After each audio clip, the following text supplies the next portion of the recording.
Guys, welcome back to another week of Lovin' Off the Land. This week we are learning the art of hide tanning. We will take you through the whole process of start to finish, how we came up with this beautiful, beautiful sheep hide. Let's go.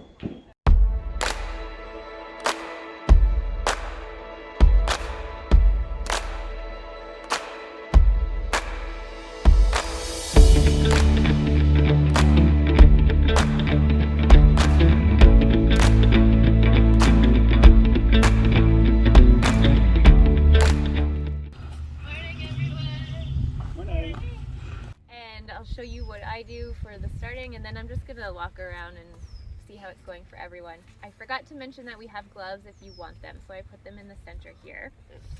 So the first thing I do is I stand right at the pipe. I'm not standing back from it because I'm like allowing my body to kind of be an anchor point and use my core strength.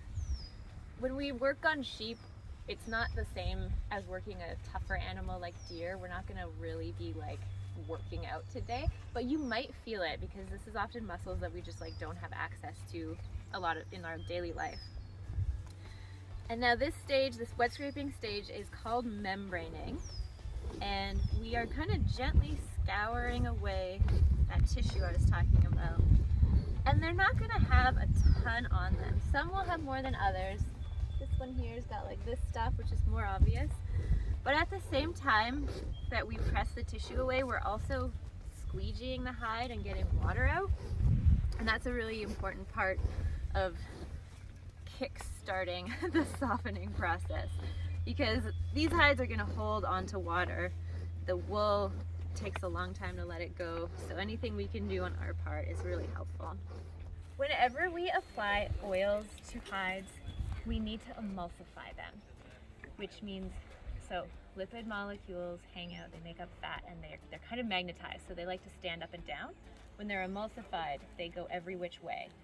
So an emulsified fat, instead of coating the outside of a hide, like, you know, if you can imagine the way we like wax our leather shoes, all we're doing is coating the outside.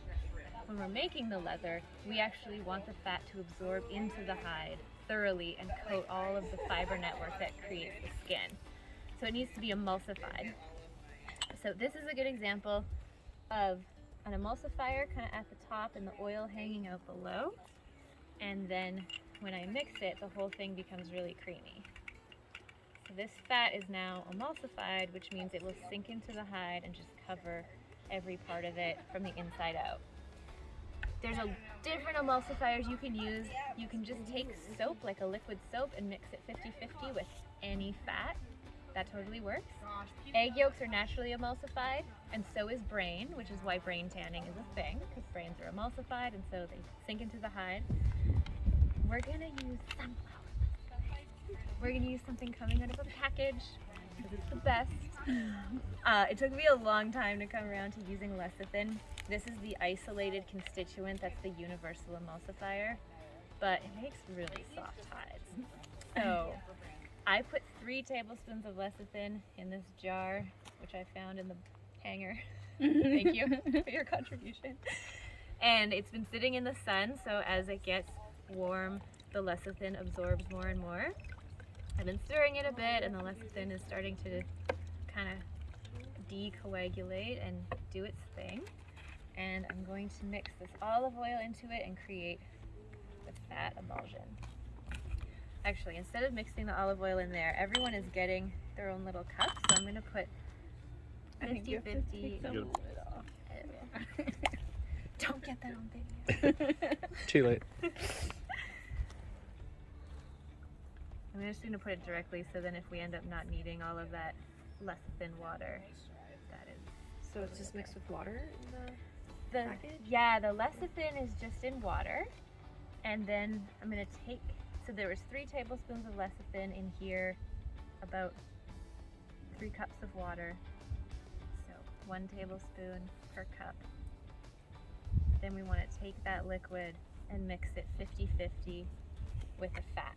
And it can be any fat. I'm using olive oil because it's really easy to work with, but I use deer tallow a lot, and I just melt the deer tallow and then mix it just like I'm doing here. So for everyone who has their frames standing up, you can take one of these jars and just apply a thin layer to start. You don't want to apply everything all at once because you want to be able to rub the fat into the hide. But grab yourself a jar and put it on the skin because they are drying fast. For anyone who didn't use this tool, we always hold it 90 degrees to the hide. If we hold it like this, we can work it that way, but we have a lot higher chance of like slicing through the hide, which we really don't want to do. If you put a hole in your hide, it's not the end of the world. It's kind of like you were like riding your bicycle and you like pop a tire. Like, now I have to stop and fix this thing, but you know, you're still like going on your way. So don't worry too much if you put a hole in your hide, but a way to prevent holes is to always hold it 90 degrees to the hide. For this little tool here, which is my favorite, and every other tool that has a wooden handle, they only have one bevel. So you can see this one has 2 bevels, like a regular knife does, and these ones have 1, so this is really important. We always need to move these tools in the direction away from the bevel, which I can totally show you close up. So what that means for this one is my bevel is on this side, I'm scraping this way. If I do that, I'm going to keep the edge nice and sharp, and I'm actually going to lift up membrane.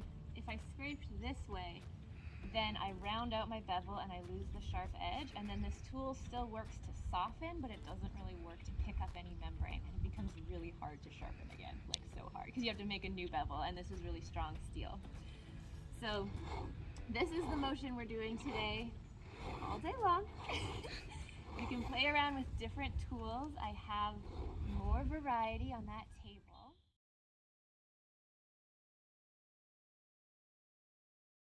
So for a bit of a review of what we've done to now, we started off with wet scraping, which very logically is when a hide is wet. And when we wet scrape, we use a dull tool so that we don't actually slice the skin open. And our first step is kind of a rough draft. We call it membraning. Membrane is just one type of wet scraping, and you're just getting all the visible tissues as you can off the skin.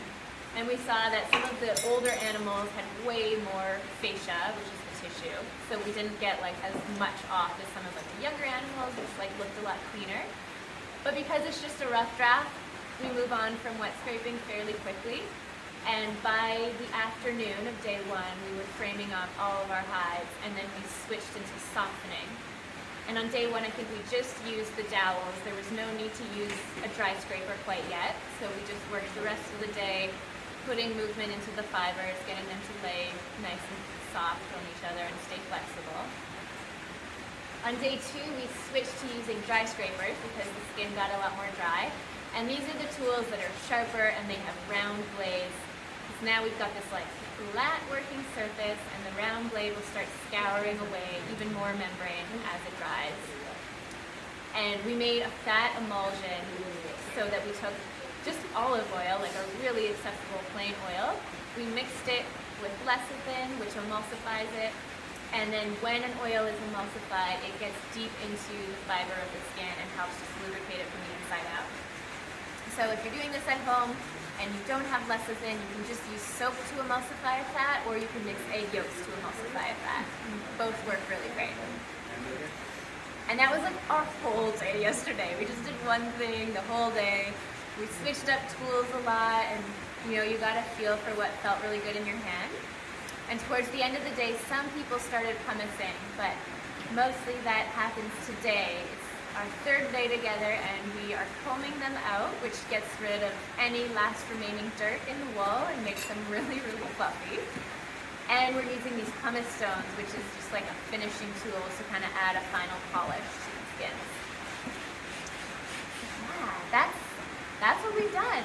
And when you take them home, you'll be able to keep maintaining them into the future. These are going to last a really, really long time, for many years.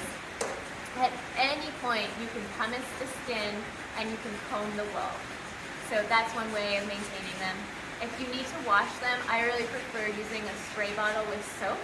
And I never bother washing soap out of wool because wool just absorbs it. And the soap will also help kind of coat the lanolin and make it really like nice and soft. And that's kind of all I do for care and maintenance. The easiest way to care sheepskin is once in a while just lift it up and then shake it a whole bunch. And like any dirt that accumulates will just like fly away. That's like your main task to maintain it. They're pretty self-maintaining. If you do wash it in a washing machine, I would recommend waiting a year because the oils will continue to oxidize in the skin for months to come. And the white that we see now, the white leather, is going to turn a bit more of a golden color. That's a really good sign. That means the oxidization is happening. The lipids are turning into aldehyde. That's exactly what we want to have happen with the skin because then it just gets stronger over time. So once in a while, I'll throw it in a washing machine, and then when I take it out and let it dry, I oil it again with a fat emulsion. I think that's it. That's all we got. Thank you. Yeah, thanks for asking. Okay, how exciting was that? Thank you guys for tuning in again.